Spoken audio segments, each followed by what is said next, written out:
सभी प्यारे विद्यार्थियों को राम राम, नमस्ते साथियों। देखिए, चित्र शैलियों का हम कैसे रिवीजन करेंगे, सुपरफास्ट तरीके से लेके चलेंगे।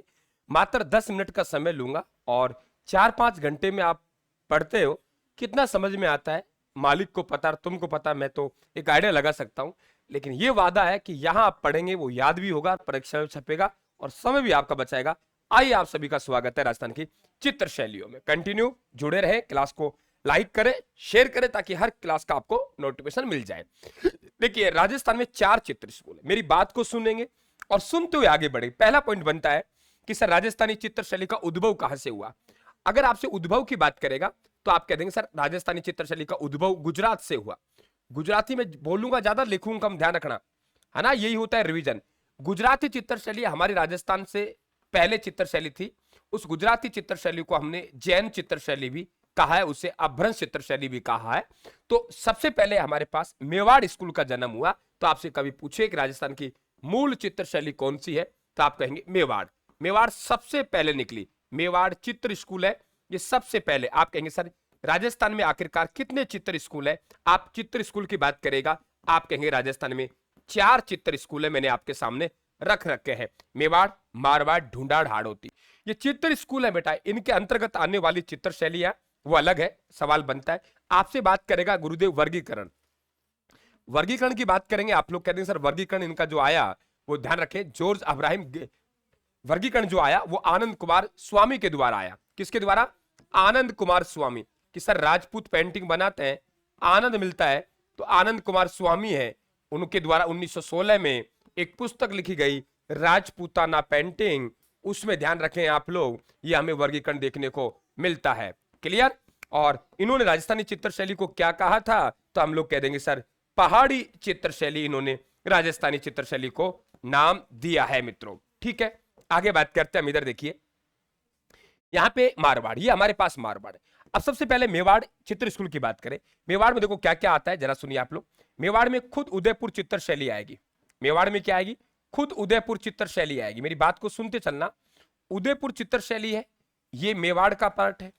उदयपुर से चावंड निकलेगा, तो आप लोग कहेंगे ये चावंड का पार्ट है। ये हमने यहाँ पे चावंड चित्र शैली कह दी। यहीं से देवगढ़ निकलेगी, यहीं से श्रीनाथ द्वारा निकलेगी। सीधा सवाल बनता है, कौन सी चित्र शैली किस स्कूल का अंग है। ये तो सीधा सवाल बनता ही बनता है, इसलिए पहला काम यही करते हैं, श्रीनाथ द्वारा चित्र शैली, और फिर हम लोग कहते हैं देवगढ़ चित्र शैली। तो हमारे पास कितनी चित्र शैली हो गई? 4 हो गई। नंबर 1 उदयपुर चित्र शैली, चावंड चित्र शैली, श्रीनाथ द्वारा चित्र शैली, देवगढ़ चित्र शैली, ये मेवाड़ स्कूल का अंग है। इसी प्रकार से यदि हम मारवाड़ की बात करेंगे, तो सबसे पहले तो हम लोग बात करेंगे कि सर मारवाड़ चित्र शैली है ना, तो मारवाड़ चित्र शैली रहेगी बेटा। तो मारवाड़ चित्र शैली, इसके बाद यहीं से बीकानेर निकला है, हम कह देंगे गुरुदेव बीकानेर चित्र शैली है ना, बीकानेर। यहीं से किशनगढ़ निकले, तो हम लोग कह देंगे किशनगढ़ चित्र शैली। सुनते जाइए आराम से, कौन सी शैली? किशनगढ़ चित्र शैली, किशनगढ़, किशनगढ़ चित्र शैली, किशनगढ़ चित्र शैली, किशनगढ़ चित्र शैली। इसके बाद हम लोग बात करेंगे यहां से, इसी इलाके में आप लोगों का अजमेर आता है, तो हम कह देंगे अजमेर चित्र शैली है ना, अजमेर चित्र शैली। बताओ यही नागौर आएगा कि नहीं आएगा? हम कह देंगे नागौर चित्र शैली। ये सब कौन से स्कूल का अंग है? आप ध्यान रखना आप लोग, वो मारवाड़ स्कूल के अंग है। आपसे सीधा पूछेगा बताइए देवगढ़ चित्र शैली किस स्कूल का अंग है, तो आप कहेंगे मेवाड़ के। सबसे प्राचीन स्कूल मेवाड़ है। ढूंढाड़ की बात करें, ढूंढाड़ में देखिए खुद आमेर आएगा। कौन सा आएगा? आमेर चित्र शैली आएगी। एक एक का फिर आपको विस्तार से बात करूंगा मैं, मतलब 10 मिनट में आपका कंप्लीट टॉपिक करवा दूंगा। आमेर चित्र शैली हो गई। यही बात करें, आमेर से आगे चल के जयपुर बन जाएगा, तो आप लोगों की जयपुर चित्र शैली हो गई ना। फिर हम लोग बात करेंगे अलवर, कि अलवर यहीं से निकलेगा, तो हमने कह दिया गुरुदेव अलवर चित्र शैली। और अलवर चित्र शैली एक उनियारा टोक पड़ता है, जो भी यहीं पड़ेगा, हम लोग कह देंगे गुरुदेव उनियारा चित्र शैली। कौन सी चित्र शैली बेटा? उनियारा चित्र शैली, उनियारा चित्र शैली, उनियारा चित्र शैली। चारों चित्र शैली किसका अंग है? ढूंढाड़ का। इसी प्रकार अगर आप लोग हाड़ौती की बात करेंगे, तो हाड़ौती में देखिए खुद बूंदी चित्र शैली आ जाएगी, बूंदी चित्र शैली, बूंदी चित्र शैली आ जाएगी। यहीं पे आपके किशनगढ़ चित्र शैली आएगी। कौन सी? माफी चाहूंगा, कोटा चित्र शैली आएगी, कोटा चित्र शैली। यहीं पे एक चित्र शैली है हमारी, और उसका नाम है दुगारी चित्र शैली। कौन सी बेटा? दुगारी चित्र शैली। यानी पहला राउंड हमारा कंप्लीट हुआ, कौन सी चित्र शैली किस स्कूल का अंग है और राजस्थान में कितने चित्र स्कूल था। अब मैं आप लोगों से एक एक बात करूंगा, इनकी क्या क्या विशेषताएं बनती है, एक एक को सुलटाते हुए मात्र 5 मिनट में मैं यहां से पूरा राउंड लगाते आ रहा हूं। देखिए, आपसे पूछेगा बताइए कि राजस्थान में पशु पक्षियों की चित्र शैली कौन सी है। आप बिल्कुल उत्तर दे देंगे कि सर राजस्थान में पशु पक्षियों की जो चित्र शैली है वो पशु पक्षियों की चित्र शैली हम बूंदी चित्र शैली को कहते हैं। रागनी भैरव, रागनी दीपक, मैं बोलूंगा ज्यादा फिर कह रहा हूं, लिखूंगा कम, जगह नहीं है मेरे पास में। तो रागनी जो रागनी भैरव राग दीपक है बूंदी चित्र शैली का। बूंदी चित्र शैली का स्वर्ण काल जो भित्ति चित्र है वो भित्ति चित्र हमें सर्वाधिक बूंदी चित्र शैली में शेखावाटी मिलते हैं, लेकिन भित्ति चित्रों का स्वर्ण काल है वो बूंदी में दीवार पर बनाए गए चित्र। कोटा चित्र शैली की खूबसूरत विशेषता है यहां राजा और रानियों को शिकार करते हुए बताए गए। डायरेक्टली पूछता है आप लोगों से कि बताइए शिकारियों की चित्र शैली कौन सी है, तो शिकारियों की चित्र शैली हमारे पास में कौन सी, ध्यान रखें आप लोग, बूंदी कोटा है।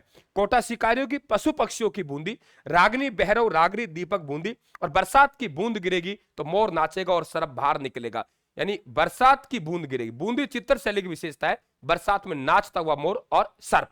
ठीक है, इसके अलावा हम बात करते हैं आमेर जयपुर। देखिए, जयपुर चित्र शैली में सबसे अच्छा सवाल पूछेगा आप लोगों से कि आदम कद चित्र, आदम कद चित्र से सवाल बनता है, और आदम कद चित्र किसने बनाया, तो एक चित्रकार था, उनका नाम था साहिब राम। साहिब राम ने सवाई ईश्वरी सिंह का चित्र बनाया था। और आपको मालूम है आमेर के राजा भारमल ने सबसे पहले मुगलों की अधीनता स्वीकार की, इस चित्र शैली पर प्रभाव आएगा। अलवर चित्र शैली एक ऐसी चित्र शैली है जिसपे मुगल व अंग्रेज दोनों का प्रभाव है, मुगलों का भी है और अंग्रेजों का भी प्रभाव है। अब अंग्रेजों का प्रभाव है तो समझ जाना आप लोग, अश्लील बातें बात करेंगे। अलवर चित्र शैली में गणिकाओं के चित्र मिलते हैं, वैश्याओं के चित्र मिलते हैं। अलवर चित्र शैली में हाथी के दांत पर चित्र मिलता है, हाथी के दांत पर चित्र, हाथी के दांत का नहीं बेटा, हाथी के दांत पर चित्र, हाथी के मूल दांत पर चित्र, मूल दांत पर चित्र मतलब मूल चंद ने वो चित्र बनाया था, हाथी के मूल दांत पर चित्र। ठीक है, मूल चंद ने वो चित्र बनाया था। उनियारा में 4 नाम ध्यान रखो आप लोग, राम सीता लक्ष्मण हनुमान। सीता है तो जनाना और राम है तो मर्दाना। तो राम सीता का चित्र, लक्ष्मण हनुमान का चित्र, मर्दाना महफिल और जनाना महफिल, ये चित्र किस चित्र शैली के है, आप लोग कह देंगे सर उनियारा चित्र शैली के है। इसी प्रकार से मेवाड़ में आएंगे। उदयपुर चित्र शैली यानी मेवाड़ चित्र शैली का प्रथम चित्रित ग्रंथ आप सब जानते हो, वो सिराग प्रतिक्रमण सूत्र चूर्णी है। सिराग प्रतिक्रमण सूत्र चूर्णी के बारे में केवल सुनेंगे मुझे, सूत्र चूर्णी है, पढ़ तो लिया आपने खूब बेटा, रिवीजन कर रहे हैं। वो 1260 में आहड़ नामक स्थान पर चित्रित हुआ, रावल तेज सिंह के समय कमल चंद्र के द्वारा चित्र बनाया गया था। उदयपुर चित्र शैली के यदि आप लोगों से स्वर्ण काल की बात करें तो यह शासन काल किनका है, जगत सिंह का। मेवाड़ के महाराणा जगत सिंह का जो शासन काल है इस चित्र शैली का स्वर्ण काल कहलाता है। इन्होंने तस्वीर और कारखानों बनाए। इनके दरबार में एक साहेबदीन और मनोहर नामक चित्रकार रहते थे।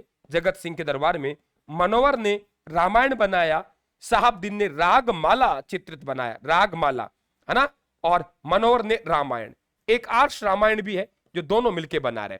रागमाला का चित्र कोटा में भी है, तो कोटा की रागमाला का चित्रकार है डालूराम। रागमाला मारवाड़ में भी है और मारवाड़ की रागमाला का जो चित्रकार है वो है वीर जी।